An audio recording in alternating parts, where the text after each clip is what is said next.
münafiqlərin vəsiflərini verərkən buyurur ki, "Lə yəzkurunallaha illə qalilə." Onlar deyir Rəblərini ancaq az zikr eləyərlər.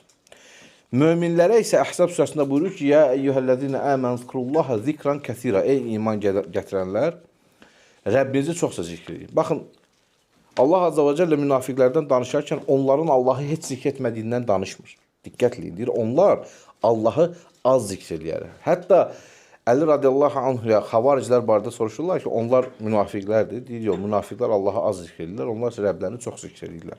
Yəni, münafiqlərin zikir barədəki məsəlini həm Allah Azza və Cəllə, həm sahabə, Allah Resulü sallallahu aleyhi ve sellem gözündə buyur ki, onlar Allahı az zikr edirlər.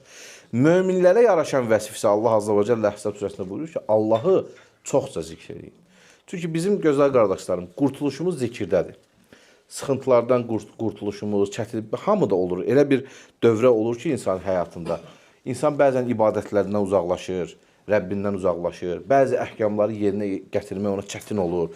Bəzən imtahanlarla qarşılaşır. Tutaq ki, məsəl üçün, gənc qardaşlar var, o qədər mənə sual verirlər bu barədə ki, tutaq ki, evlənəcəm, içkili, çalğılı toy, valideynlərim məni məcbur edir, mən neyiniyim? Onların hamısına mənim dediyim nədir? Allahı zikr elə, qardaş. Rahatçılığı orada tapacaqsan.